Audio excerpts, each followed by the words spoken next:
You're listening to White Noise with your host, Drip, Drip, Drip, Drip.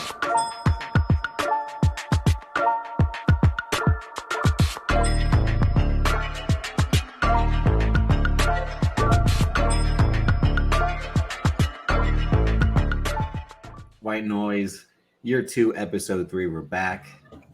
As always, I'm joined by Khal, but this week he's Ringer Khal to me. Shout out to that. But I'm your host, Davis, aka Drip, the J Whiteware BRP. And on White Noise, we talk about everything that I want to talk about, from wrestling to movies to TV, music, sports, whatever it is. But yeah, if you haven't watched the last few episodes, last week we talked about Stepped on TV, as I called it. And I meant that in the best way. Like, it's TV that's prestige enough, but still commercial. Like, it's right. It's they figured out what to do to make it prestige, but it's definitely a lot more condensed. It's both toned up and toned down. It's Big that perfect facts. medium. And the thing is, it's watchable again. And like the shows I mentioned, like a lot of the Taylor Sheridan shows. We'll be talking about The Last of Us episode 1 at the end. We'll probably spend the last 5-10 minutes of the episode talking about that. We might be talking about a show at the end of every episode going forward, just in terms of Did you watch it, right? I've watched enough. Okay. We'll talk. We can talk. But that's definitely one of the shows that everybody should be checking out. Yeah. No bullshit. And this week we'll be talking about a lot of movie news that's happened in this last week. First is that Netflix dropped their 2023 movie slate. And according to this Deadline article, last year they announced 86 movies, which made sense because last year Banks and I covered their Twitter feed of like they tweeted out an image and like who was involved in these movies on like Netflix's main Twitter page. And similar to how Disney did that a few years ago. We had you on for that when we broke down when Disney Plus was like at full force. We got Mandalorian and it's like we got stuff on ESPN Plus, we got stuff on Hulu/FX. Right. Netflix has since kind of dialed it back on the amount of movies, maybe because they realized a lot of these are trash. Facts. So let's kind of get into a little bit. These are the ones I'm mainly interested in. We're not going to go every single movie, but You People is the closest one. That's actually by the time this episode hits YouTube, it should already be out. But it's dropping Friday. Yeah. My brother Banks has said this movie's about me. This movie's about my life. That makes sense. Are you interested in this movie? It's got Jonah Hill, Eddie Murphy, Nia Long, Lauren London, Julia Louis-Dreyfus, David Duchovny, Sam J. Yeah, I mean, well, first off, it's not so much that Jonah and Kenya Barris co-wrote it, but that Kenya Barris is directing it. I'm a fan of Kenya Barris's, but I'm interested because he's willing to do whatever he thinks is going to be funny. So I'm interested in that. I love Sam J. The trailer. Shout out to Lauren London. Looks good. David Duchovny, any role or any scene that he was in, I mean, hilarious. Are you an X-Files guy? No. I could care less. I thought he in that role as Jonah Hill's father, like being very appreciative but also confused about what's going on with his had braids. Yeah. And then we were the OG slaves. Like, what did he not when he's first sitting down with the son? Was he like, or something like that? It's Lauren London. We'll get to that a little bit. But yeah, it's exactly. No, I was crying. I was crying. Things because I've watched a few episodes of Blackish. I watched a few episodes of Grownish. I'm not really a fan of Kenya Barris in terms I don't watch his work. I know he's very divisive on the timeline because he seems infatuated with interracial couples. And I don't know about you personally, but to me, like, love who you love, it doesn't matter. I think some people focus on that in the wrong way and don't practice what they preach because they'll be pro-black and still have a white wife. I think it could be the vice versa, where like it seems that white men do seem to have a fetish for black women or a woman of different.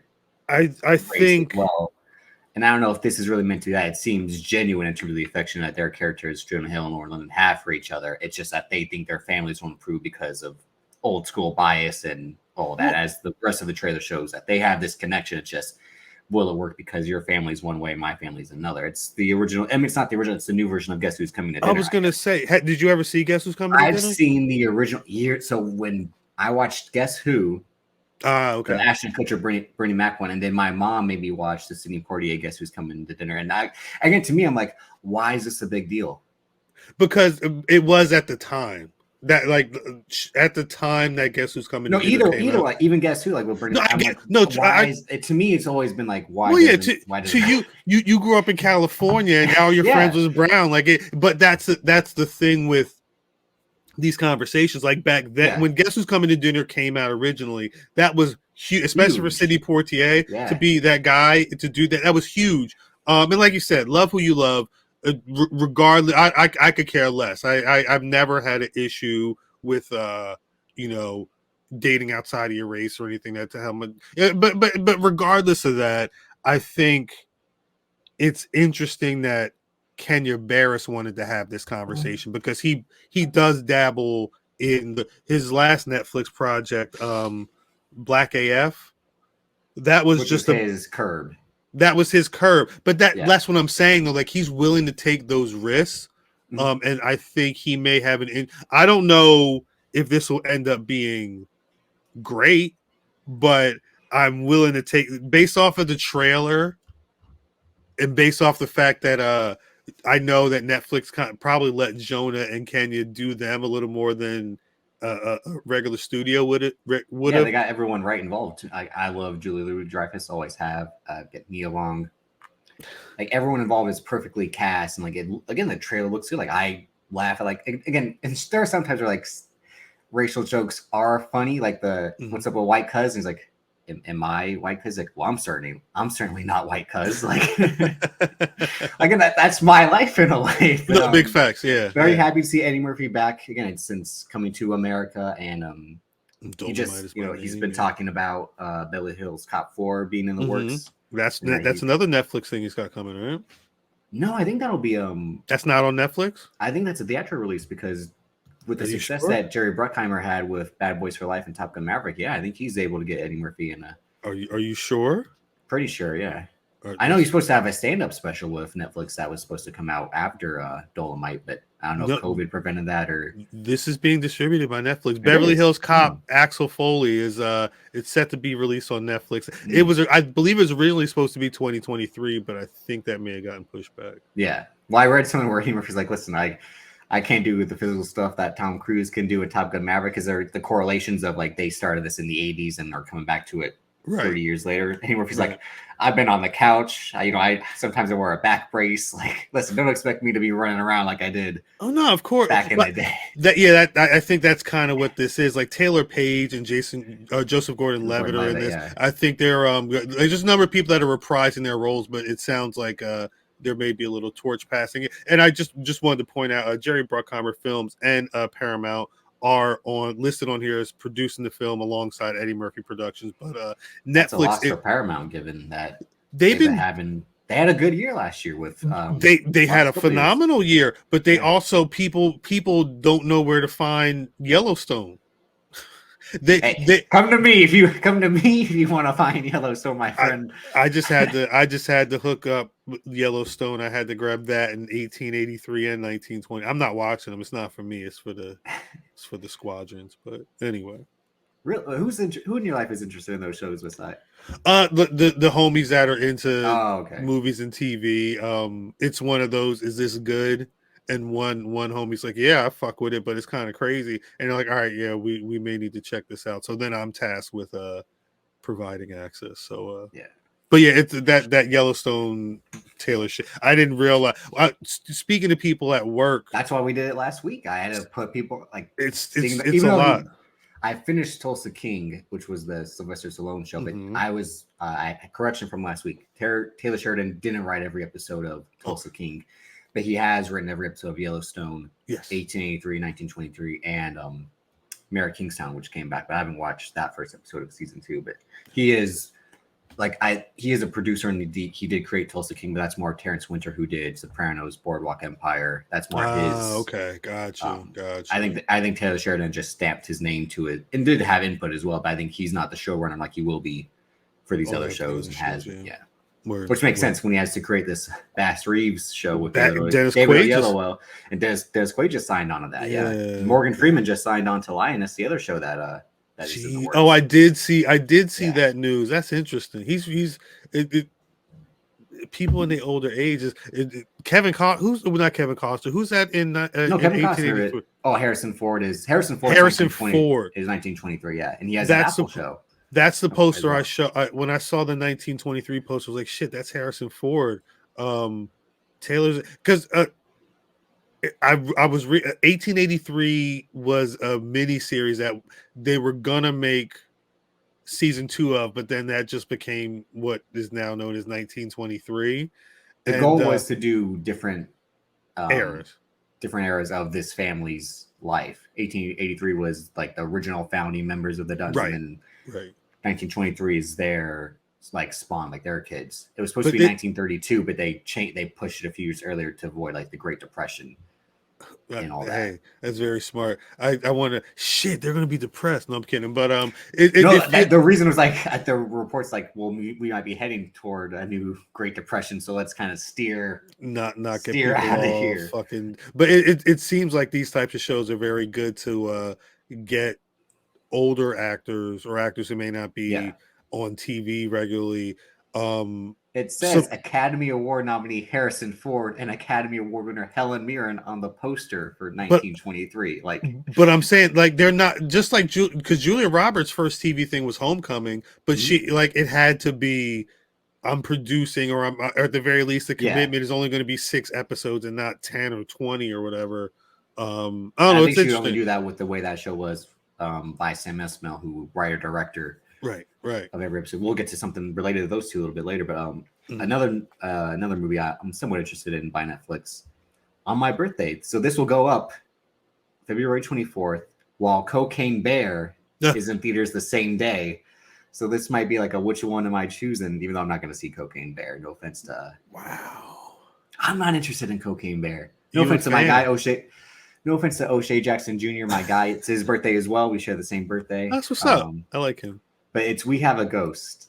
Finding a ghost named Ernest haunting their new home turns Kevin's family into overnight social media sensations. But when Kevin and Ernest go rogue to investigate the mystery of Ernest's past, they become part of the CIA's target.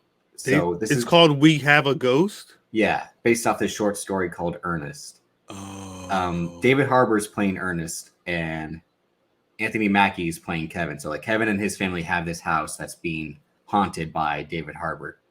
But it's directed, and this is why it has my attention. It's directed and written by Christopher Landon, who's done Happy Death Day, Happy Death Day to You, Freaky, which I liked. I liked all his film, and Scout's Guide to the Zombie Apocalypse. He's great at combining like the black horror, black comedy, teen horror, teen romance, teen comedy, and all. Like I think his films are always like solid 4 out of 5s to me. Like he's a great visual director, and all the comedy works, all the romance works, all the drama works.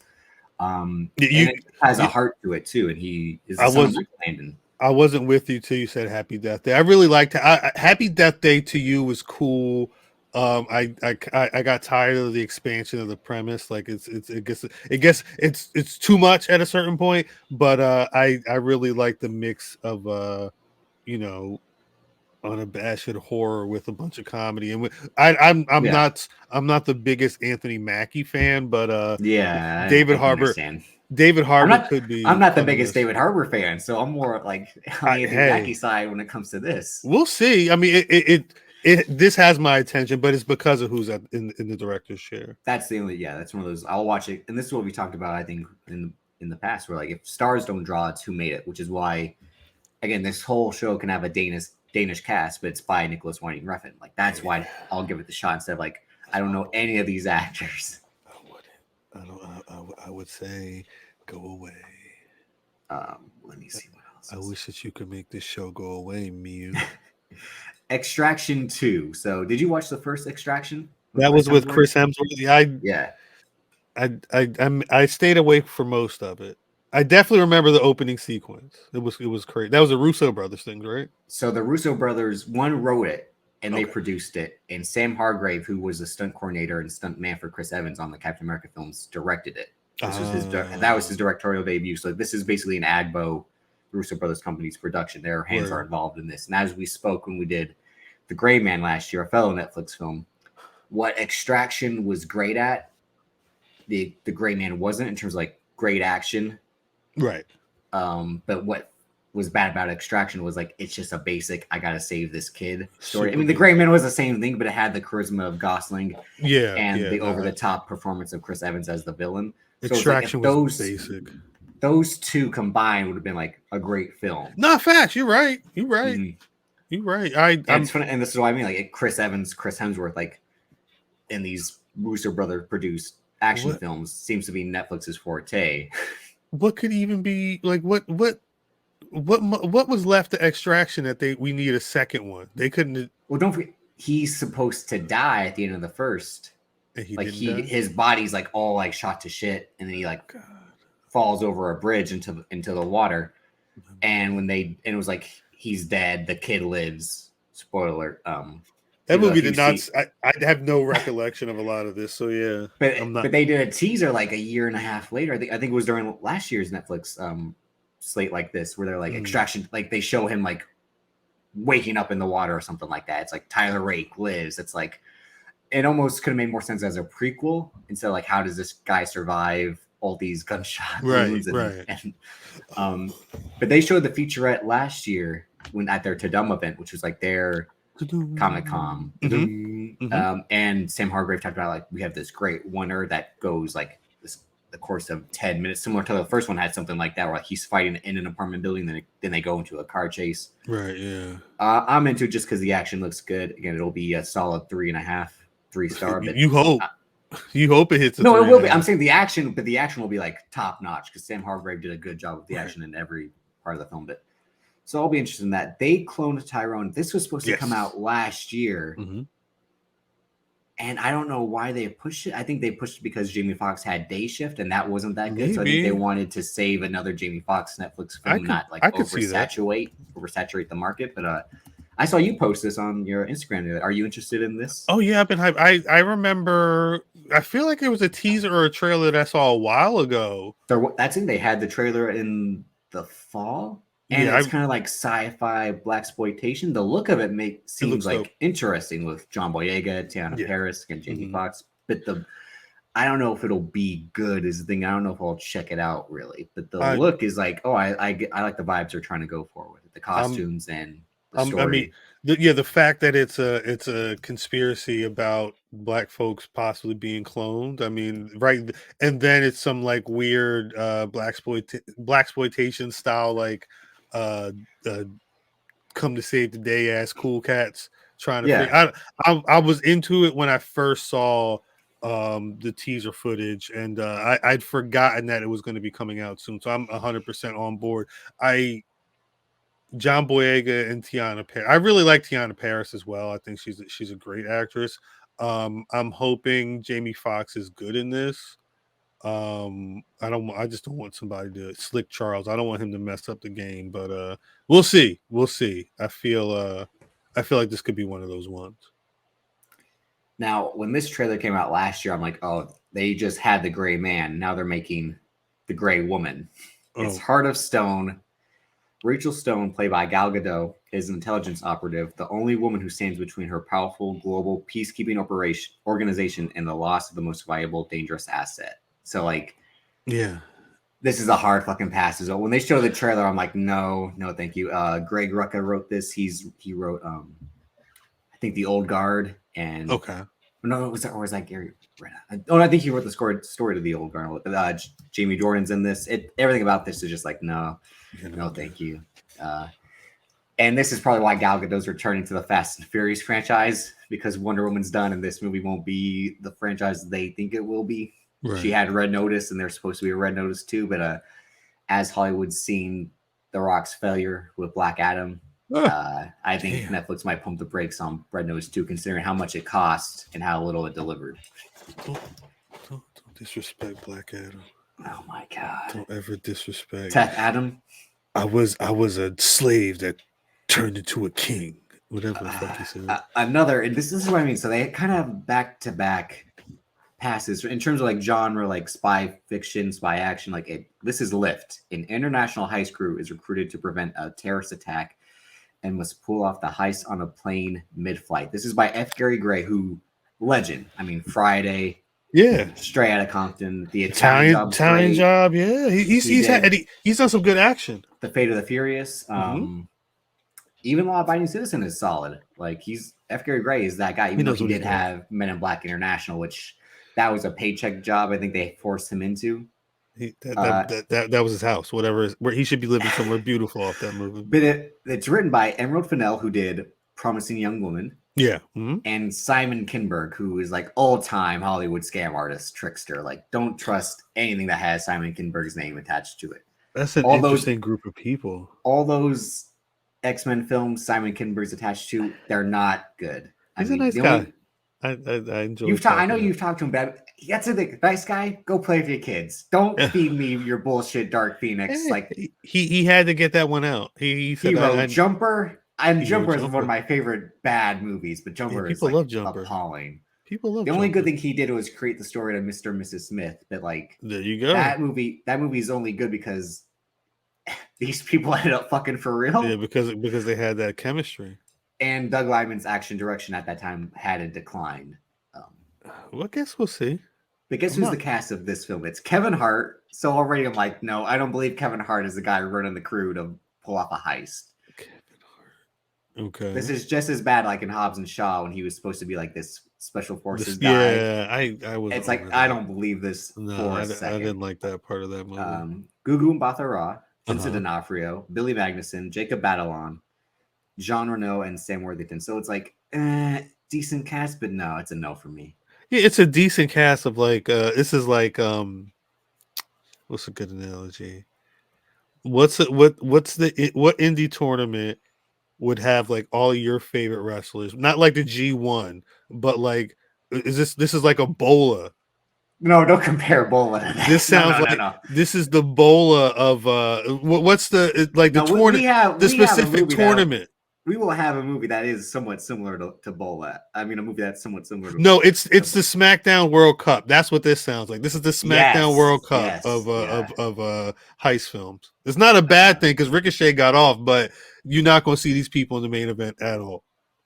Shouts to Google and Mbatha Ray though. She's great. She needs to be in the main anyway. Yeah, she was great in Loki season 1. She may be the Ricochet of that film. Yeah. Well, that's the thing that just make her the star. I mean, again, like Kevin Hart got to be the star. And Kevin Hart is also locked into this Netflix deal, like many people that we've got. Like he had Fatherhood in 2020, I believe he had, or that might have been 2021. Then he had that movie with Mark Wahlberg last year, which no one cared about. I don't think I saw that. I watched the True Story or whatever it was called. Yes, he had his own. And again, these people. The next one in particular, Millie Bobby Brown, like star of Stranger Things. She's had 2 Enola Holmes films with Netflix. She has this film called Damsel. A dutiful damsel agrees to marry a handsome prince, only to find the royal family has recruited her as a sacrifice to repay an ancient debt. Thrown into a cave with a fire-breathing dragon, she must rely on her wits and will to survive. The dragon? She's in this film. Golden Globe winner Angela Bassett is in this movie. Oh, wow. Robin Wright is in this movie. Rainn Winstone, Nick Robinson. So what's crazy about this movie? They made this movie last year on Hulu called The Princess, in which Joey King, who's like the rival to Millie Bobby Brown, was this princess who like became an action hero. It's like it's not the same as Deep Impact versus Armageddon in the same year, but it's like this movie was just made in terms of like a teen movie star who's kind of supposed to be on the rise, but like Hollywood isn't sure yet. Well, but remember, like you said with Kevin Hart, because she's been 7 for so long, 11. 11. I'm sorry. I don't watch the show, and I know that. I'm not watch. I'm very far behind on Stranger Things. All that hoopla last year, it went right by me. She's been 11. I think she's released at least one Enola Holmes, but there were 2 movies that they were making. She may be locked in as well. They're letting her produce. Yeah. It's that thing where I've said it for years now that there is a Netflix like repertory company. Like if you do one Netflix project, you're stuck for life. Like Rob Morgan was stuck once he did the MCU shows. Like he was in Daredevil. It's good money. Then they put him in Luke Cage. Yeah. Then he was in Mudbound, and then he was like in Adam McKay's Don't Look Up. They've kind of like Tom Pelphrey was on Iron Fist. Then he was on Ozark. But I think they forced him into David Fincher's Mank. Like I think they forced people into like, listen, if you auteur or big time writer, if you want to be in this film, you have to be willing to accept these Netflix type actors. Like the Gray Man had it with Jessica Henwick, who was on Iron Fist, and she was then in Knives Out, Glass Onion. Like, I know. You'll see, like there are these string lines where like they recycle the same people. Like, no, of course, Vanessa Hudgens done 20 films over there or whatever for them. But I think the thing is, maybe they're locked in. I don't know, but it's probably easier to go to a Netflix set wherever, because they have them in the UK. They're building one in Jersey at some point. They're all over. Go there for however long, 2 months, 3 months, do what you got to do, get paid handsomely and go. Like it's for some people, especially if they're either not A, in the Hollywood scene, or B, aren't able to get the projects done that they want to get, it's easier for them. It's a great career path if you want to continue to work. I just don't know. I don't know how far it goes on if they're like strong arming people to be in Mank. I don't think it's strong because the woman, is it Madeline Klein's her name? I haven't watched the show, but The Outer Banks. I saw. She's on that show, and she's in Glass Onion. And I don't know if it's a thing where Ryan Johnson was like, "Hey, you have this young actress type role. Put someone who's in one of our big properties into your movie for like that." Again, that synergy. Right. But and again, my guy Chris Evans is now locked into the Netflix cycle. He has this movie called Pain Hustlers by David Yates, who directed, I think, every Harry Potter film since Order of the Phoenix, even the Fantastic Beasts films. And this is like a serious movie about people working at a pharmaceutical company with Emily Blunt. And I'm like, I don't know if I'll catch this at all, but like I'm disappointed that Chris Evans is trapped in this life post Captain America and Gray Man. Like that's what happens, man. Captain America broke his brain. He also has this Apple movie that's supposed to come out, I think, this year with Ana de Armas. They'll be reuniting from the Gray Man, and that's directed by Dexter Fletcher. And Apple Plus, I don't know if we'll ever do something about Apple TV Plus because everything they have on there, I'm like, none of this looks interesting. They only have two things. One, it's Ted Lasso, but I still haven't checked that out. And they have this Matthew Vaughn film, which hopefully we'll talk about at some point this year, called Argyle. Okay, I'll take a look. I'm not mad. Ted Lasso was good. I like Ted Lasso. At least season 1. I think season 2 kind of turned people off because he's just he's the white meat baby face. Yeah, and that's because Jason Sudeikis plays that character so well. Unless you're Olivia Wilde. But facts. Let's go. It was one of those things where like I got tired of him in season 1 and I never finished, and I think the rest of the world got tired of him in season 2.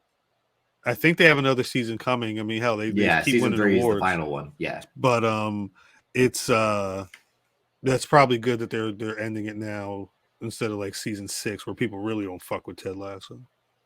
The Killer, November 10th. This is by David Fincher, written by Andrew Kevin Walker, who did 7 with David Fincher. Wow, years ago. This mid-90s. is a fateful near miss. An assassin battles his employers and himself on an international manhunt. He insists isn't personal. This is starring Michael Fassbender, who's returning to acting for the first time in like 4 years, maybe. Wow, Fassbender's back. Fassbender. He's Michael Fassbender. He spent all these years driving in Le Mans, and now he's like, I gotta go be an actor again. Well, last time I saw him was I think he was Magneto. Yeah, Dark Phoenix. Yeah, and I understand why you want to take a break after Dark Phoenix. Like, yeah, when I went to the UK to talk to him and what's his face, James McAvoy. They were singing Marvin Gaye. They did really? Not care. When I got it, it it was at a hotel, but it's like round robin interviews. You get 4 minutes or whatever the allotted time is, but it's per person. So they're sitting in there all day though, eating, but then like they're interviewing. They were just having a ball singing. I'm sitting there like, what the fuck is going on here? When we watch those guys like on Graham Norton or other talk shows, you can tell like they have a genuine A friendship and chemistry. But they're also I think also because like we're fucking tired of these films. Like I think that's what it was. It felt like they were kind of just let's entertain ourselves while we have to get through the work.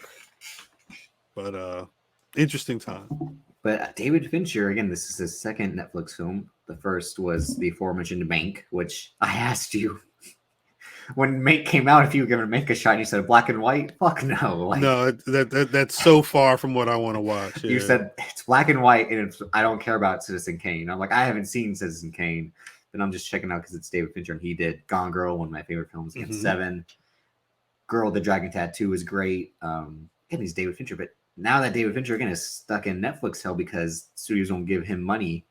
Right. But he already was in terms because he had Mindhunter, but I never checked out Mindhunter. I don't know about you. I saw a little bit of it. It sounds weird. It just felt boring. I was kind of. Oh yeah, well yeah. I mean, certain like real life serial killer shows, in terms of like this is based on stuff that actually happened, is not always interesting. Yeah. But him doing kind of an action movie is strange. At one point years ago, he wanted to do Mission Impossible 3, but then they're like, you'd have to make it this way. Then he's like, well, I'm not going to make it then. Like, right. Like, why would he even bother? The Killer. Yeah. It's based off like a French graphic novel. So interesting that he wanted to adapt something like that. But, and who knows if this is like his paycheck job, because Mank was like his true passion project. His dad wrote that script. Right. And again, he got to have it in black and white and all the, like, I think he probably had Final Cut given how long that movie was, but I don't know who these people are. It's like just names. Who the hell is Sophie Charlotte? Yeah. I mean, the only other person two people in this movie I recognize is Charles Parnell, who was just in Top Gun Maverick, and Tilda Swinton. Tilda Swinton, yeah.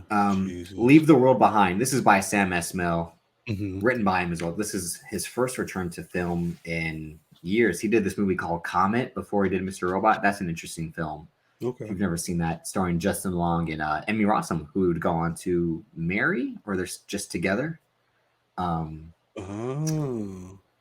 It's a great love story told. It's like Everything Everywhere All at Once, but a love story. I like that. I'm with that. It was on Netflix when I watched it. I don't know if it's still there. Maybe it might be because they have this movie coming out. They like to bring other previous works from directors or television writers so you're like, hey, this new thing's coming out. Watch the old thing. Right. No, so I'd say check that out. Comet. I gotta check. I didn't know he did. I didn't know that was a.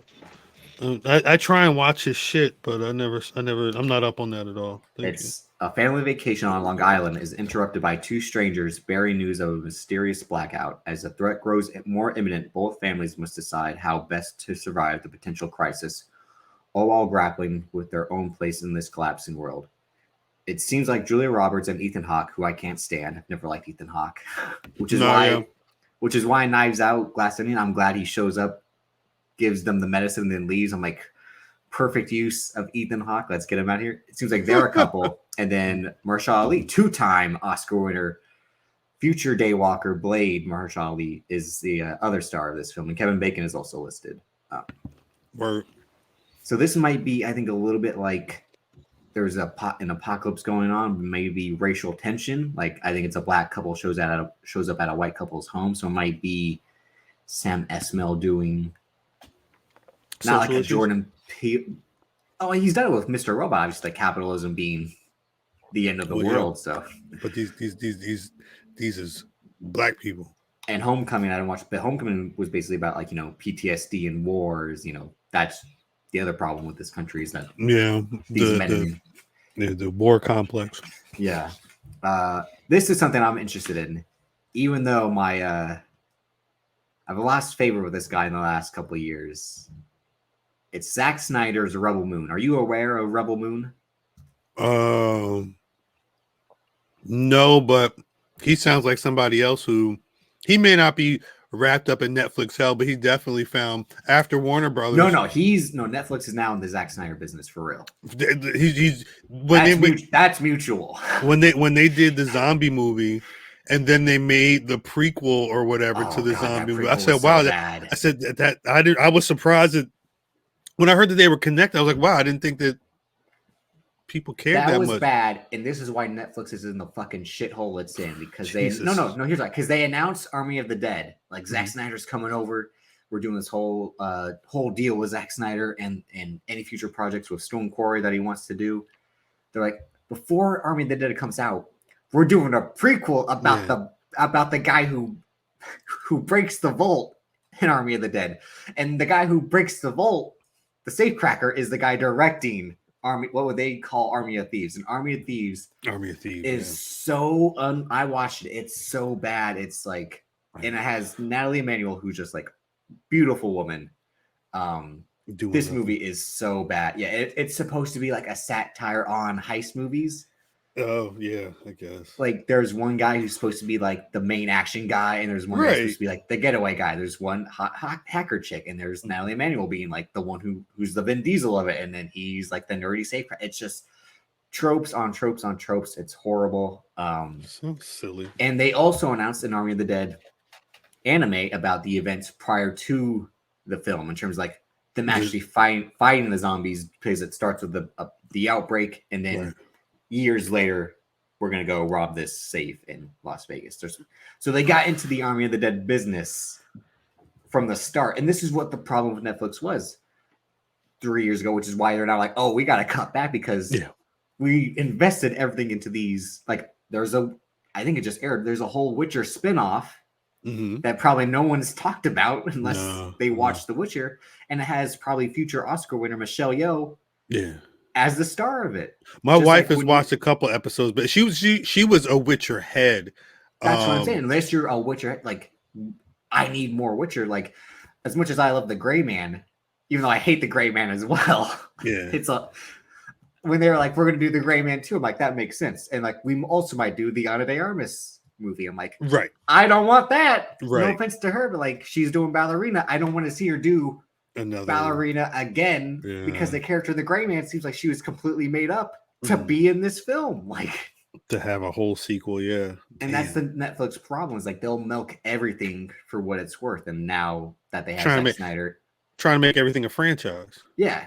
And Marvel's, I think, learning from that. DC definitely learned from that by being like, James Gunn, you're going to start everything all over after these last 3 films are done. When these last 3 films come out, you're doing whatever you want, all that. Right. But years ago, Zack Snyder was one of the people talked about to do Star Wars once Disney bought it.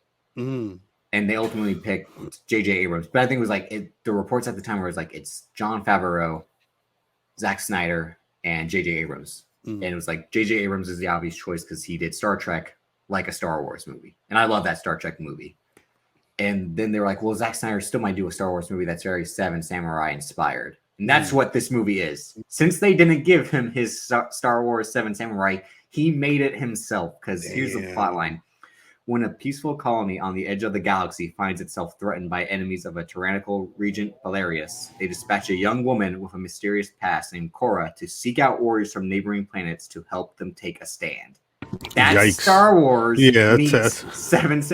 And that's the issue with Zack Snyder, where it's like, I like him as an object of like this guy, much like NWR, but like these auteurs in a way. I think they know themselves but aren't fully self-aware.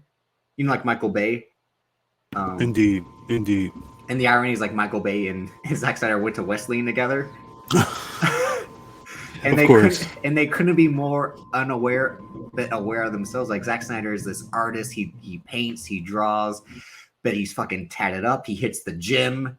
Like he's into like interesting individual indeed. He's into Italian cinema, but he's like, I'm gonna make these zombie movies, or like Omari Hardwick has a fucking buzzsaw and just like is cutting zombies to pieces. It's just like how, you know, Michael Bay in this great YouTube videos, like, you know, I'm in college, I'm on the baseball team, I'm in, you know, I'm taking film class, and I'm taking this class on musicals. I'm like, come on, I'm in a frat. playing baseball. Why would I take a class on musicals? I ended up watching West Side Story. Changed my life. There you go. It's like, oh my fucking. It's like, oh how does it? But that's how it is sometimes. No, but like he only felt a way about West Side Story because like, look at the editing in this film. It's so fast. Like it's like. No, it's like they take the wrong lessons instead of like the heart and soul of a story, because every heart and soul of a Michael Bay film was like, fuck the story. That's how it is sometimes. So like I'm that guy too. Like that's what I'm saying. Like you can't judge what people are going to take for something. If they said, look, this looks dope, that edit, that cut right there to the next scene is fire. I'm going to make that, but it's just going to be in a soulless fucking action film. What did you think of Leonard Bernstein's music? It's like, fuck the music, the editing. There was music? I respect it. Well, and this is what I mean. Like, this is the real Bola. Sofia Boutella, who was the Mummy in 2017's The Mummy. She was in Kingsman. She was in Star Trek Beyond. Up and down career in Hollywood. Jamon Hansu, who Banks and I would always say he's the king of getting them checks. All time, Mr. Get That Bag. Shout out to my guy, Jamon Hansu. Ed Skrein, who Hollywood tried to make something, but ultimately nothing happened. He tried to do the reboot of The Transporter, but that didn't work. He was in Daredevil, right? I mean, Deadpool. Deadpool, yeah. He's Ajax, He was in Deadpool. Michelle Heisman, if I always say his name. He was in Game of Thrones. He was... Dario, he was the love interest of Daenerys, handsome guy. Ray Fisher, who was Cyborg, and this is great, and this is where you can appreciate Zack Snyder as a human being. He put Ray Fisher in this movie as paying homage to how he was screwed over in 2017's theatrical release, and as we saw with the Snyder Cut, which is still good but not great. Right. Ray Fisher had a better and more integral part of that film. Much bigger role, yeah. And you can kind of see, I think, that, Zack Snyder sees something in Ray Fisher. Not just and I think vice versa, though. Not his physicality, but like his emotional. Yeah, I was going to say, I think Zack Snyder saw that in Ray. WB didn't see it in Ray, but I think Ray appreciates that from Zach, and that's why he's riding for Zach so much. And we'll, hop into the bowl of Netflix movie from the start. Yeah, right. And, my guy Charlie Hunnam. Is he still on coke? Was he on coke? Which one is Charlie Hunnam? Was he the one in Stranger Things? No, that's oh my god. I don't know these people. I don't know these people. Charlie Hunnam is from Sons of Anarchy. He was in. That guy. Yeah. Who is that's Adam Cole? Yes. Yeah. That's Adam Cole. Jesus. Oscar winner, 2-time Oscar winner, Anthony Hopkins as the voice of Jimmy, which is like a robot. It also has Carrie Elwes. Corey Stoll, my other guy, Jenna Malone. Carrie Elwes low-key be on Netflix. He's in the Netflix rom-coms too, but anyway, keep going. But yeah, those are some of the names. In Seven Samurai meet Star Wars, a.k.a. Rebel Moon. This is December 22nd. Doesn't make any fucking sense. They're putting that out by Christmas. That's going to go in theaters then. Are they releasing that in theaters? That might have like a week theatrical one. Of course, yeah. Well, Christmas. This is why I hated. I think Rian Johnson is a great visual director. Yeah. I think he's an overrated writer. I don't know if maybe he is supposed to be like a satirist. Maybe everything's supposed to be a satire on everything. Maybe. Which is why his Star Wars film is the way it was. Which is why Knives Out 2 wasn't as good as Knives Out 1. Because he's like, I'm making the Knives Out sequel. Get it? Like, right, yeah. But then he did Brick, which is again like, what if there was a neo noir set in high school? That movie's good. Looper, what if like that's such a great original concept of like you kill your future self because that's how like time travel works. Like you can prevent a life you're supposed to have. But Rian Johnson got so pissed that Netflix made him put Knives Out in the title for Glass Onion, which like listen. That's how movies have to get marketed. I know you want to be an auteur, but don't sell your rights to Netflix. Like, don't take $400 million for 2 sequels and expect Netflix not to be like, no one's gonna know what Glass Onion is unless it says a Knives Out mystery. And then he was mad that it should have had a longer theatrical release because it made really good money in the weeks prior to its Netflix run. But again, like, then don't sell it to a streaming first service. And that's when I get pissed at guys like him who are like, cinema, it needs to be alive in the theater to survive. It's like, don't sell the fuck out then, because you want creative visions. Like, no, like you either play the game or you don't get to play at all. And that's why certain guys take 8 years in between movies. Yeah. And never get another shot. And like, if you want to play the game and be like, he'll never make that fucking Star Wars movie again. It's like when they announced his like whole, he's never gonna get to fucking do that, because one, Kathleen Kennedy is a horrible game manager and couldn't run a fucking target like CM Punk said. Damn. But yeah, that's my whole thing. So it says they're gonna make a Rebel Moon 2 probably and a Rebel Moon spinoff. Like I forgot it's two. So it's 2 sequels to Knives Out. So it's going to be Glass Onion and then something else. No pun intended. It'll be whatever like the catchy name for the third one will be.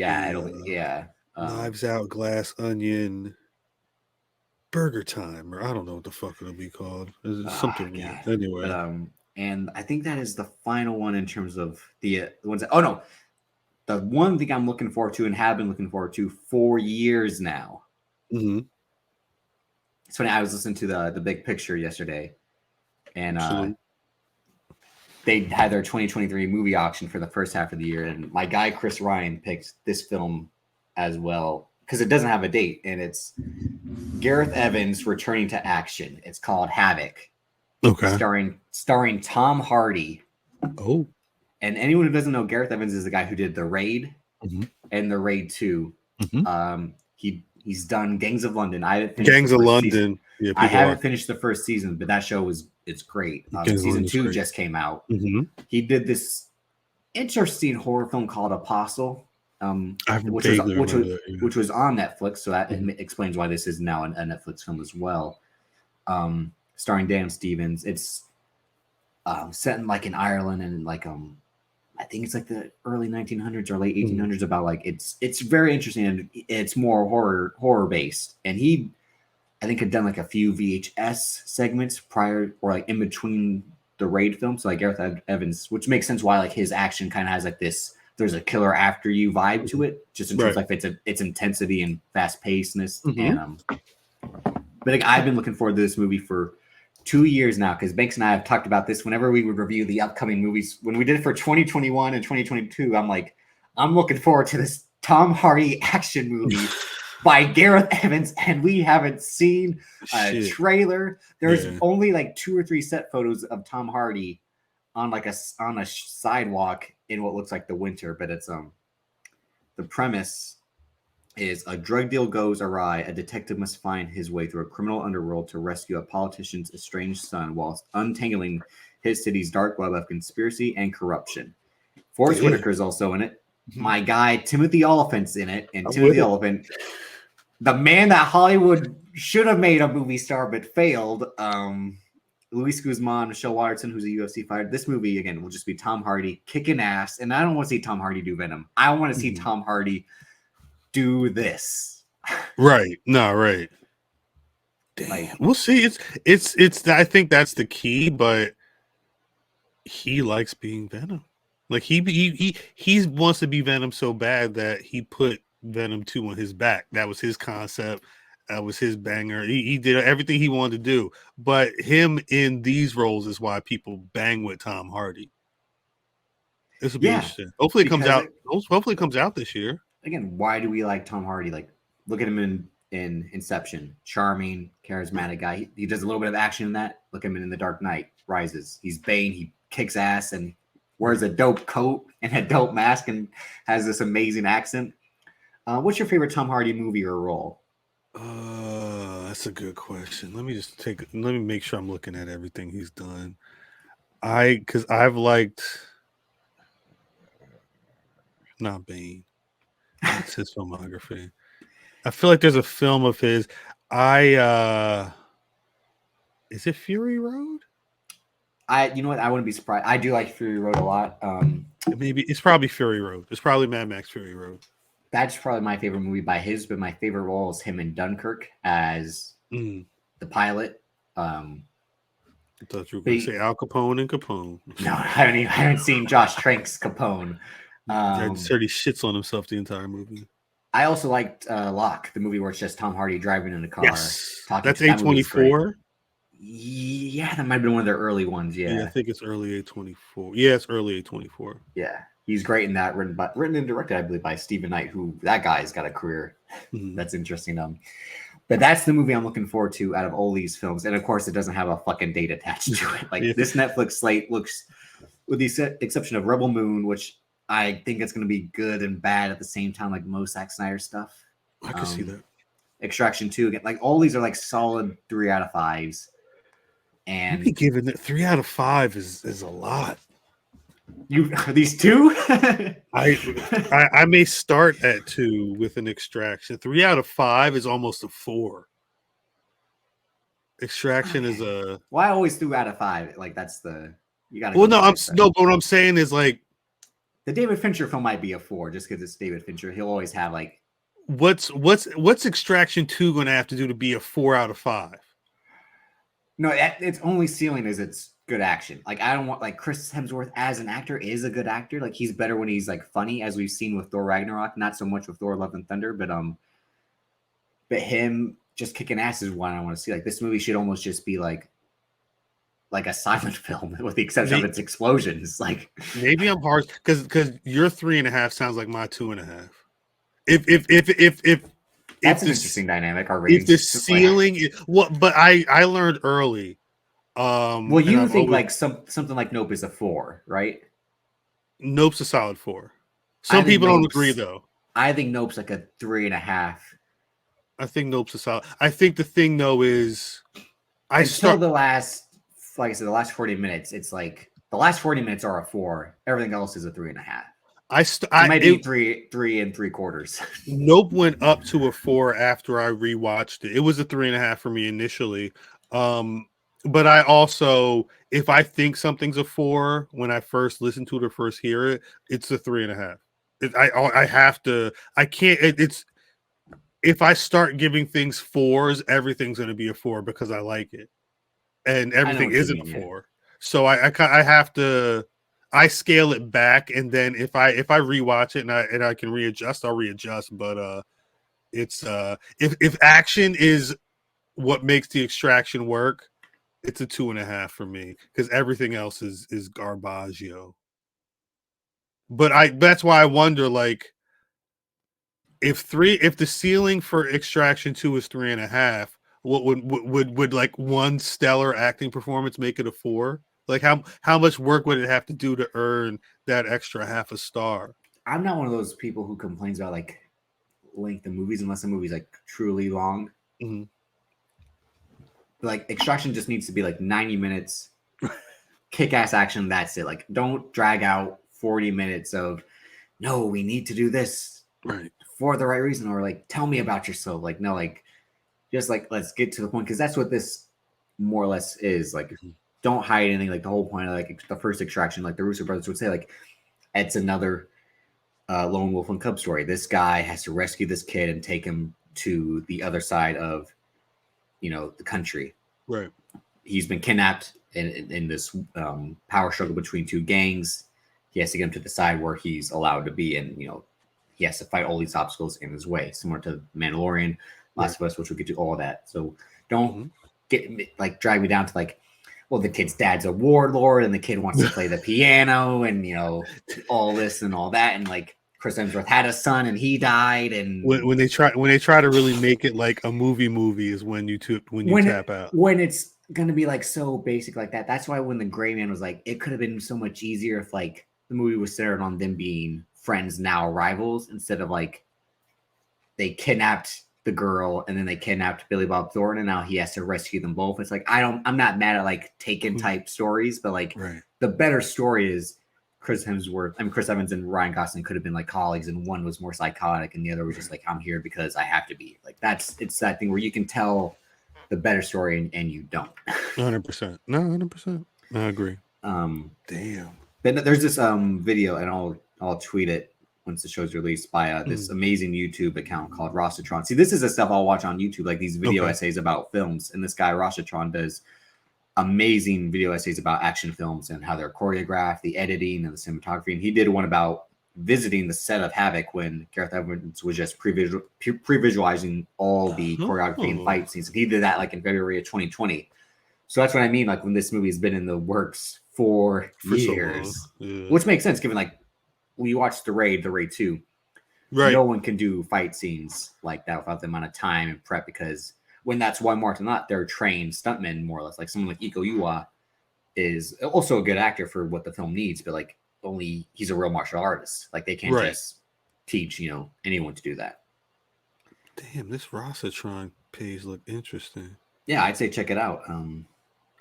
Speaking of something that's similar in terms of like action film, like Chad Stahelski, the auteur of the John Wick franchise, will now be directing Michael B. Jordan's Rainbow Six film. I saw that. Me and Fan were just talking about it next day. Okay. When we did the Buffy 2 weeks ago, we were looking at the 2023 slate. We were talking about Creed 3, and I happened to mention that Michael B. Jordan was working on the Rainbow Six movie, but I hadn't heard anything about a director or anything like that. And I swear that movie was announced prematurely in a way after Without Remorse, which I remember you covered. Right. To me, that was again a solid 3.5 out of 5. Like the action, that is good. There's some really good set pieces. And again, the rest of the story, just like, well, one, I too would be upset if they murdered Lauren London. So that movie is righteous in the correct way of like a man avenging his wife and unborn child's death. But there are like 2 really good action set pieces. The one where he fights the dudes in the jail cell where only shows the feet, which Stefano Sollima, who directed that film and directed the sequel to Sicario, Day of the Soldado, has a similar sequence in which the woman is trapped under the Humvee and only hears the gunfight. We don't get to see it, which is also kind of budget reasons as well, I'd imagine. But it's also that more intense feeling like this person like having to survive what's around them. But Michael Jordan, again, is a capable action star. He has that great scene in like I said, the jail cell, and the one at the end where like there's this amazing shootout between buildings that's just like super dark at night. The rest of that movie was dark as fuck. That's one thing I didn't like about it. That's the thing about that's the thing about Stefano Sollima, who's supposed to be doing like the Call of Duty film at some point, is like his cinematography is like too dark, but he's great at shooting these helicopters flying in the air in these gunfights. So it's one of those things I'm looking forward to. But I think Michael B. Jordan if it's not going to be Ryan Coogler, he needs someone like Chad Stahelski to mold him in this way of being an action star, because Ryan Coogler is, again, Creed, the first Black Panther, Fruitvale Station, obviously, is someone who has steered Michael B. Jordan to the correct direction. And I never played the Rainbow Six games. I really don't care about it as much, but just in terms of like a movie I'll look forward to. Again, it's supposed to take place in the Tom Clancy, Jack Ryan universe. I highly doubt they'll link John Krasinski's Jack Ryan from TV into this. No, it's not even the first time that these characters have been done, but this is definitely Amazon or who it's because this is back out. This is back out. This is Lionsgate because Paramount. Yeah, because Paramount sold Without Remorse to Amazon. Right. Because they hadn't started up Paramount. They hadn't started up Paramount Plus yet. And then they realized like that was a mistake. We could have had a whole universe with Michael B. Jordan and the only reason I think they sold it to Amazon is again because the Jack Ryan show was on Amazon. They probably thought we could be working on this together. And Paramount I think kind of works with Amazon already in a way. I think they were familiar bedfellows. I think it's a New Japan AEW type relationship where like every now and again they'll collab on. Not a New Japan Noah. But you're looking forward to this? Rainbow. I mean, I'm interested. I Without Remorse, it's still like a 2.5. But I think I like Michael B. Jordan, and I want to see him successful. So I'll watch it. I just hope it's good. I hope it's better than Without Remorse. But this probably also means we're not going to get any scenes with Lauren London, right? Yeah, I think it will be better. And again, I think Rainbow is supposed to be a task force. Who else will be part of that task force will be interesting as well. Yeah, indeed. If they turn this into more like a Fast and Furious style where it's a team instead of like a Mission Impossible where Michael B. Jordan's the star and the other team members are kind of not as well known, but They announced Tron 3. I'm a huge Tron Legacy guy. Shout out to Tron Legacy. Oh, yeah, I love Tron Legacy.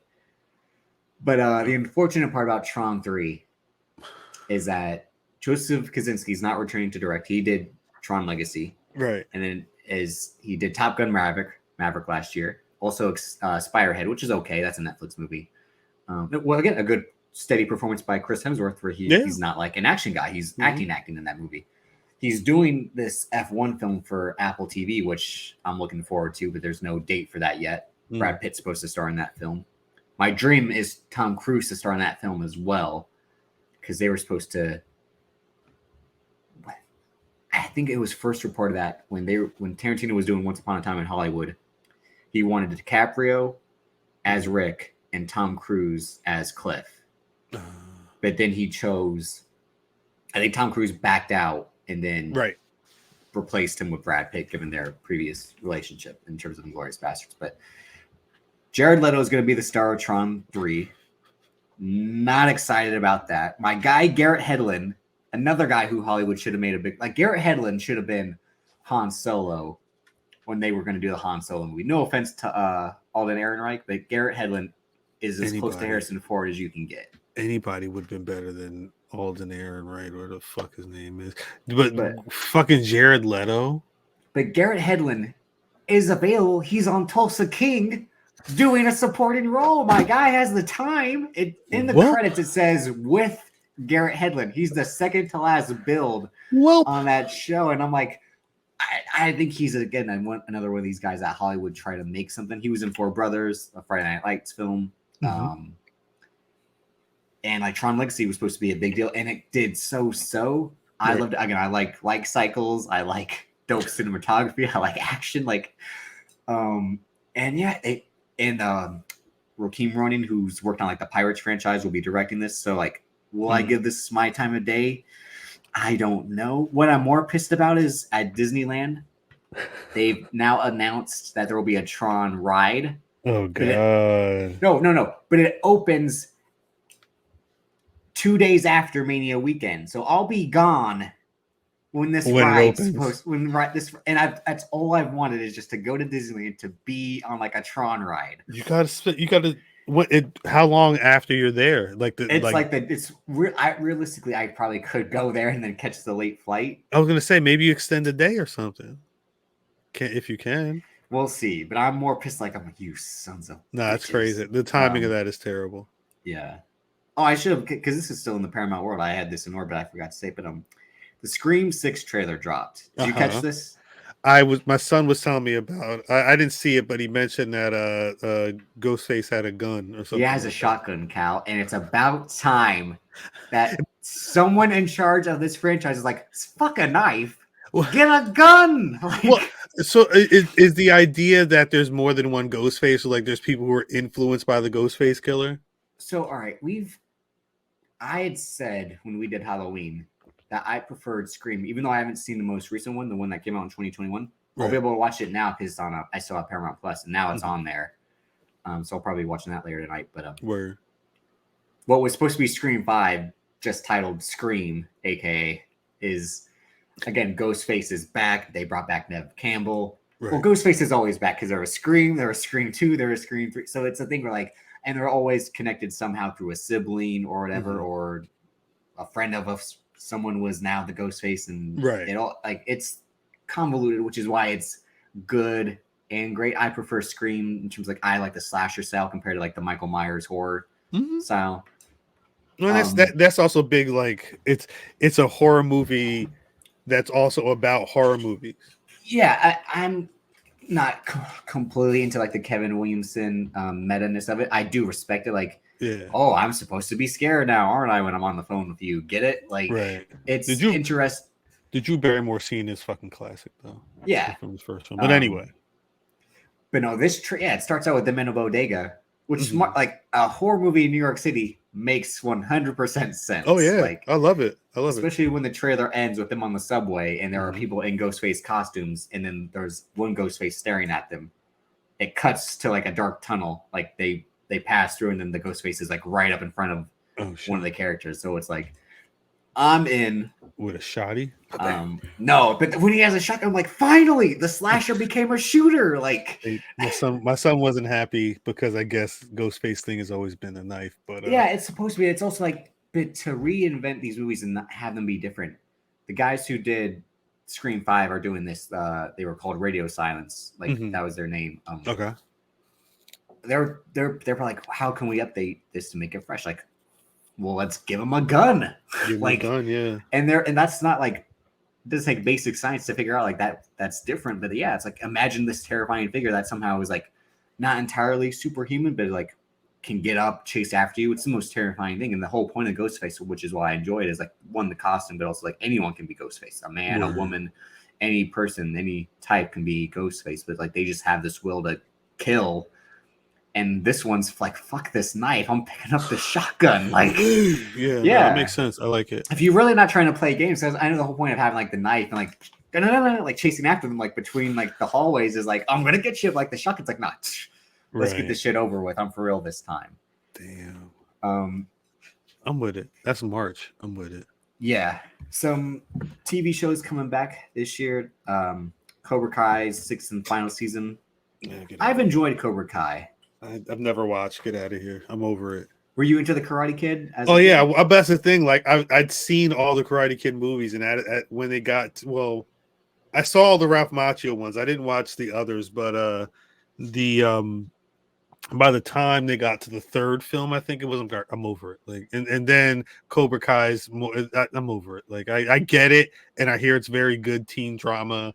And it's very good Netflix television, but yeah, that's why I like it. They do a good job with the teen drama aspect, and the fight scenes are well done too. And you can tell these guys in charge of who did Harold and Kumar that they're fans of IP, and of course, yeah, and that they know they would never get their chance to do a Star Wars or Game of Thrones, so they did that with this. There are a whole bunch of like Star Wars type endings and Game of Thrones style plot twists, and for worse or better, it's kind of made the show interesting. I bet.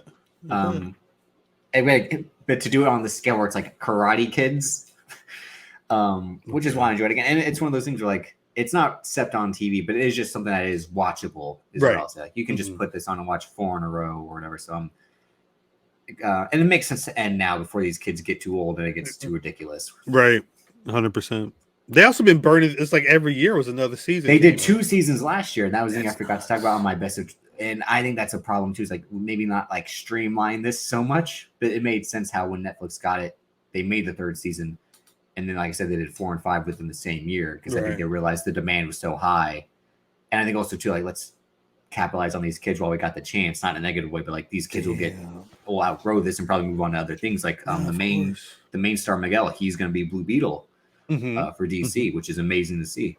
Gotcha. I didn't realize he was on that show. That's smart. Yeah. It's smart, especially if you can get 1 or 2 of those kids to be sucked deep into the Netflix inner sanctum. Well, the other guy was in the Netflix film He's All That, which was supposed to be the gender flip. The gender flip, She's All That. So that's with Addison Rae. Yeah. Invincible season 2 dropped a trailer yesterday to say that the show will be back in late 2023. Did you watch season 1 of Invincible? Yeah, my son loved that too. Yeah, it was great. It was great. Yeah. Shout out to my guys X and Van at Black Variant. We talked about season 1 in 2021 when it came out. Yeah. And they're like, the animation is poor. And I'm not a stickler for like animation, but they argue like given they watch like the DC animated films and like Young Justice and all those shows like that. So like and that I think was one of the big deals about What If for Disney Plus was like the realistic kind of, it wasn't fully rotoscoped, but they try to make it look like as much like Benedict Cumberbatch and Michael B. Jordan and Chadwick Boseman as they could. Animated. But Dan Harmon, who does Rick and Morty, I think before season 3 came out, he was like always asked on his podcast, when's the show coming out? He's like, listen, first rewrite the show and then they draw the show. So right now, they're drawing the show. Yeah. And like, he's like, it's a whole process. to draw a show. But people don't get it. Like that was a thing with the Boondocks after a while. And that one was even worse because I don't know what Rick and Morty's done, but they wanted to have like an anime style vibe to it. So they were sending it overseas. But then they would get stuff back like, oh, this is wrong. But then you got to figure out how to communicate it, and then they got to send it, and then they got to send it back. So yeah, these things are chill the fuck out. All y'all, this is the process. Chill the fuck out. Yeah, I'm gonna have to rerun season one. Mm-hmm. Yeah. But I thought it was good. It was one of those things I think I caught up after the season ended, and that was one of those things that we talked about last week where I'm more interested in watching the full season once it's released, because Amazon did the thing.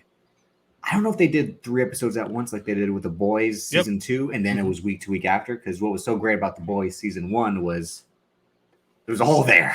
Right. I think I watched it over the course of that whole weekend.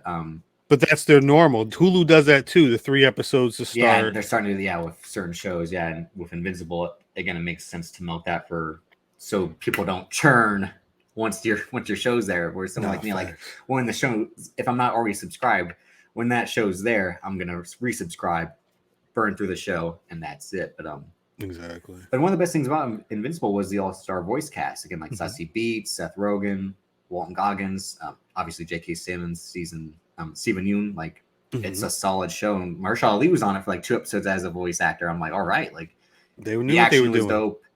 dope. So yeah, I'm excited to see it come back. Word. So this is how we'll end the show. Mandalorian season 3 trailer dropped. I can't remember. Are you even a fan of the Mandalorian like that? I know Fam is, but are you? I'm not. I don't. That's not something I'm like caught up on. I watched a lot of season 1. I've been back and forth. I'm into it because my son's into it, but it's cool. I only cared too when Sasha Banks was in the trailer and then her episode, right? Yeah, I definitely saw that. I think I've seen. This is season 3 coming up or season? Yeah. Season 3. I think I've seen all of season 2 at this point. So I'm caught up, but it's because my son is a Mando head.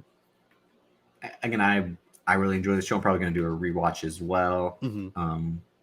Not that it's something that you have to remember, just to what makes a show good. Again, like is its week by week storytelling in terms of, like him and the baby on a mission, and then they started to have more linear story towards the end with you got to send this kid somewhere. It seems like now they're interested in like him as season 2 ended, like becoming the rightful leader of Mandalore since he has the Darksaber and all that. Mm-hmm. There's no real villain since Giancarlo Esposito is gone, but not really gone. I think he's gone, right? They kicked him out the spaceship. Like, yeah, I think he's gone. I don't know. I don't know if he's gone. I think he's gone in the vacuum of space. Yeah, well, I don't. But who knows what happens? You know, that's why I have to rewatch it. I'm like, I thought he was like, I want him to live, and then they shot him out the spaceship instead. Like, I don't remember. Yeah, I thought the first season 3 trailer was better. It showed a lot more action. Whereas like this is much more plot based. I think they want to show again. It's gonna take bigger steps. Mm-hmm. I'm with it. It's Pedro Pascal's year because as we move on to the first episode of The Last of Us, I enjoyed it. Again, I didn't play the game. Well, again, if you look at, there's some accounts that have the stills of the game and then the show. And they did such a great. They tried to recreate it shot for shot in a way. I think the report was like, especially for that first half hour when it's the origin story, more or less. That's the game. Like you play through some of that stuff, but a lot of that is just you going, you're following this because every game has like a mini movie to set it up. And it just so happened that The Last of Us kind of threw you into what it would be like if the zombie apocalypse was happening right now. If you have kids, would you be grabbing them? Where would you be going? Would you be on foot or trying to drive? And that first person aspect, they did a great job of I don't know. I'm really into it. Everybody seems to be scared of fucking fungus. That's what I was going to say. All right. So the people who are scared of fungus don't realize that almost 3 years ago now, this could have happened for real because fuckers didn't want to wear a mask. True. So, like, we could have had the world they live in because people didn't want to wear a mask and then get the vaccine. That's what pissed me off during the whole second half of the episode. Like, he throws this kid wearing DC shoes, this dead kid wearing DC shoes into a fire with no remorse. Like, it's nothing.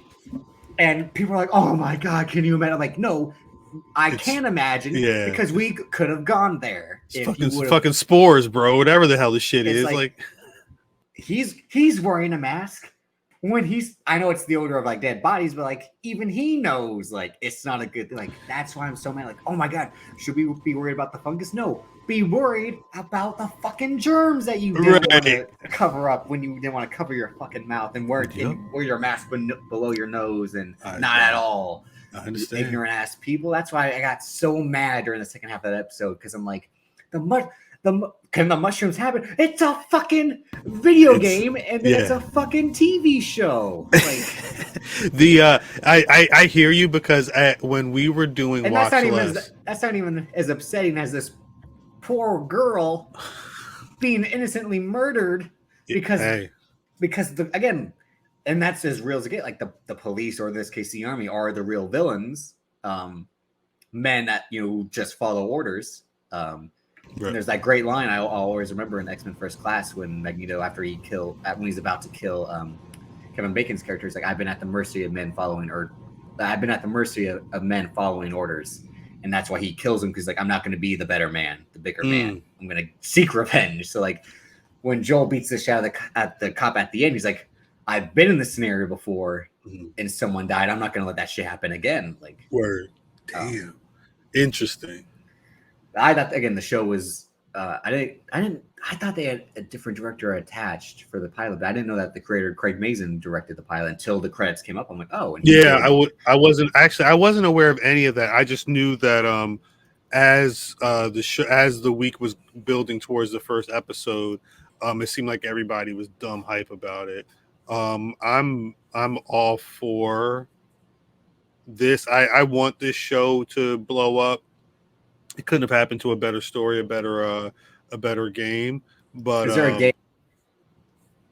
Because part of the success of this will then launch other games into the atmosphere. I know we've had Uncharted the movie last year. You and I talked about that on the catch-up episode last year, which that was a horrible movie, but that was only a horrible movie because it had been in development hell for so long that they rushed it. Paramount Plus had Halo, and I did check that out. I don't think a lot of people did.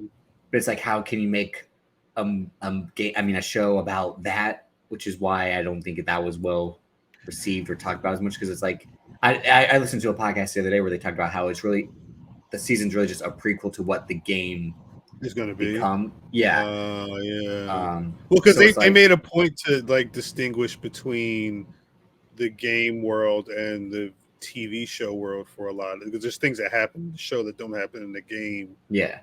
Well, something like a teaser trailer came out like 2 weeks ago. This skipped my mind because I'm not interested in, and again, it stars David Harbour, but Gran Turismo the movie is in the works, and it's like, I get it, the success of F1 and Le Mans and all that, like, since the Fast and Furious got away from street racing, let's do a movie about real racing, right? But again, like the whole point of Gran Turismo is just like you drive exotic cars. Like, I don't think there's a whole underlying story. It's not like what Need for Speed was trying to be, where it's like it's exotic cars driving away from the cops and all that, which is why that movie failed. Right. So these other like video games that try to become movies, not something like what Universal and Illumination is going to do with Super Mario, even though I think that's the right thing to do, is just like make the most Mario movie you can in terms of like it's animated. It should have been done that shit. But I think realistically, if you want, like Red Dead, like someone's gonna try to do that now, but it's like that's 1883, that's 1923. Like you could, because at this point, the way games are built, like you could say, yeah, we're gonna do a GTA movie. The game is essentially a movie. Like, you could take one of these characters and just have like a prequel story or whatever. But there's this game that popped off it's like a horror game that popped off for the kids a while ago, Five Nights at Freddy's. They've been trying to make that. They had the Nick Cage ripoff, right? How about that? I was interested in that idea initially because the lore of the game is low. Like, I don't know how this guy was like a whole Christian made the lore. It's like this really fucked up storyline that it ends up being, with like people preying on kids and shit like that. But there's enough there where you could make an interesting like origin story to this franchise of demented Chuck E. Cheese's attacking kids or whatever. Like it could be cool, but I feel like they're gonna fuck it up. But you need to get those original ideas, because once you make Sonic the movie and Super Mario the movie, like you can make anything the movie and just change the name or make a different character. Like you can make a Sonic movie and it's what's something else that's fast. Yeah, and that ended up working. I've never seen those movies, but they've made money, so that's how I know it's working. And I think they also have good like reception from the critics. I think people who love the games are like, they do a good job of like not fucking this up compared to like the Assassin's Creed movie. I watched it; it was bad. I never really even played the game, but like the movie was just like, this doesn't make any fucking sense. And the action was bad too, which is what made it even worse. Like you couldn't even see anything because of the choreography and the cinematography. Right, and all that. Realistically, I mean, I think nowadays, I mean, we should probably get out soon, but nowadays, it flipped. It went from Hollywood having all the juice and the video game people being like, could you please make a movie of this, to now the video game industry is booming. And Hollywood's trying to, get in on that too. And I mean, it's a reciprocal relationship, but because the video game companies come to the table with a lot, I think they're more, it's easier for them to be more authoritative in terms of this shouldn't be in the movie. This isn't true to the game, while this should be in it. And if you look at the fans, this is why.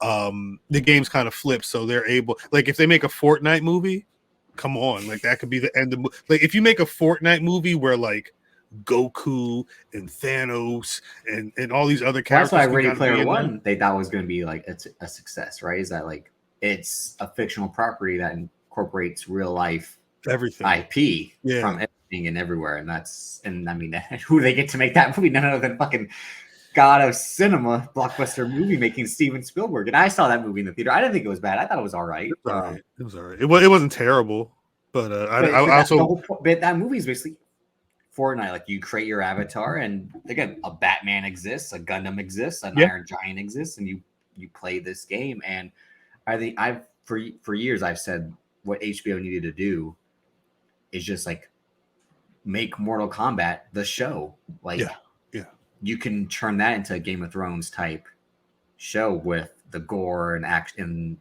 and violence, and then there's like the whole subplot and politics of the netherworld, netherrealm and all that, and the work of like gods at play, and these humans are just the pawns fighting this war. There's something that can be done where like each episode's about the character, like Lost style. Season 1 could be Lost. They could start with them. That was my thing, and then like it ends with like you show up at the tournament for season 2, and like that's what kicks off. Like now that you know these people, they're gonna have to fight for their life. And my whole thing is too, like not every character needs an hour. We have to start. Now I'm not saying other shows have to start learning from the Mandalorian. This is 27 minutes. This is 42 minutes. This is 34 minutes. Like whatever the story needs, you make it that length. I'm tired of filler. That's why I got tired of those MCU shows. Is like I don't care about this secondary character. I just want to see John Bernthal as the Punisher. I don't give a fuck about the cop who's trying to track him down or this and that. Like give me the guy who like the title of the show is The Punisher. Like put the man from the show in the show. No, I feel you. But yeah, I think what they have to realize, unless it's something like Sonic, where like there's not much story to begin with because he's just a hedgehog that runs fast, so we can make this 90 minutes. These games that have again long cut scenes and all that should become TV because you can tell it longer. And that The Last of Us as a movie probably wouldn't have worked at all because again, the first half hour of this episode is the most riveting thing. It's more intense than Uncut Gems, I'll tell you that. Like even though it starts out with this like sweet relationship of a father and daughter, this guy who's trying hard to be a father, and his brother, a great performance by Gabriel Luna as Tommy too. Like and then once they're again in that truck, it becomes the most intense thing you've ever seen. And it's like you can't just make that the first half hour of the film and then have 2 more hours of there's a lot of story in that. And I probably will get like tired of like the Fedra and the Fireflies. I'll probably get a little bit bogged down like the bigger picture of like we are fighting the corporation who's trying to keep us, because that's the ultimate, like, this is now a world where like the police and it's back to being like like oppressors and all that, and the freedom fighters. It's like I won't really care about that as much as I'll care about Pedro Pascal and this girl like trying to avoid danger. Like that's really the center. That's really the center of it. So as long as they keep that throughout the season, and I think there's a lot of potential. They got 2 games. The games are I think long. it'll probably be like I mean, I don't know if they'll do a game. It'll probably be 3 seasons. They'll probably like split it up like 2 to 3 seasons per game, something like that. Yeah. No, I mean like season 1 and then half of season 2 is probably the first game, and then the last half of season 2 and season 3 will probably be like the third. I mean the second game. I think they'll keep it like 3 seasons for 2 games. Like I'm trying, because there are in the game, like not completely milk it, but also like, is there a point where Pedro Pascal is the Mandalorian without the helmet, or like when does the Mandalorian end? Right. There are these ultimate factors, like this guy protecting these kids with a mask on, and then without a mask, like they're gonna clash at some point. That's why it's funny. This show ends, and then the Mandalorian starts. Man, Pedro Pascal, we need you on the pod. I don't know. I don't know. I couldn't ask Pedro Pascal anything. I'd just be like, how is it, like, what attracts you to these projects? He's I interviewed him once. He seems like a super nice guy, but I just mean like, why do you want to be a protective? He'd have good answers. I talked to him for the second. I never posted. I think I got too busy, but I talked to him for the second Wonder Woman movie, and I didn't really have much for him. But he was just like a real genuinely nice guy, really good answers. It was really good conversation with him. He seemed like a really dope guy, and he's great in one of the to me one of the best Netflix original films, Triple Frontier. He's great in that movie as a helicopter pilot. Yeah, like I liked him. That's a solid 3.5. 3.5. No.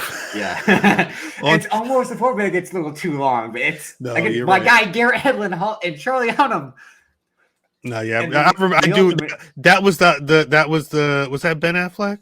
Yeah, that was where they were stealing the money. I remember that. Yeah, I remember. That was an interesting one. But I liked Pedro Pascal, and I was happy when he was the Mandalorian when that got announced.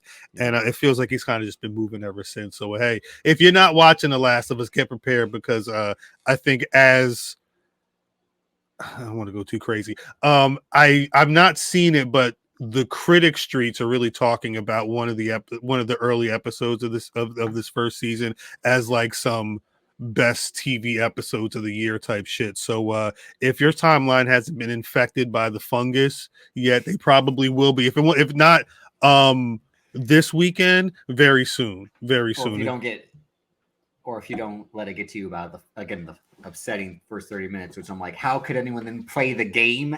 Yeah, right. Well, after that happens, like there's a whole game to play after this cutscene. Like, what do you mean? Like, so I'm gonna produce the show during the recording. Should we title this something about Netflix and fungus?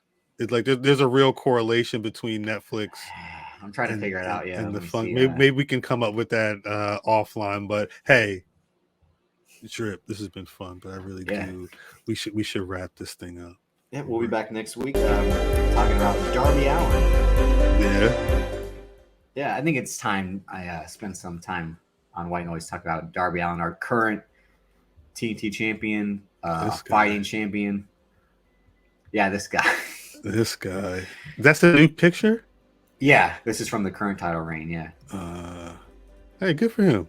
We've kind of talked about him in the past when I was doing the Ricky Starks episode about the TNT legend and how I said Darby Allin was the best TNT champion because he encapsulated what that title's supposed to be. We kind of talked about a little bit too when it came to the 4 pillars and MJF and how, God, MJF, that stock is fallen. Yeah. Flat. I tried to tell you. I tried to warn you. Oh, yeah. We were both on it and setting aside personal feelings. But yeah, it's that guy.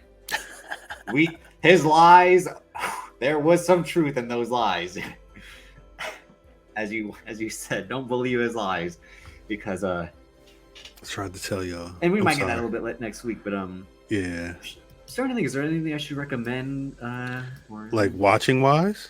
Yeah, watching. Maybe that's something I'll try to figure out a match to. 100%. Actually, I'll say this. With the passing of Jay Briscoe, I imagine a lot of people are watching Jay Briscoe matches. There was there anything that between Jay Briscoe versus Mark Briscoe was a must watch. There's an NWA Wild Side video of them, maybe from '02, that's really good.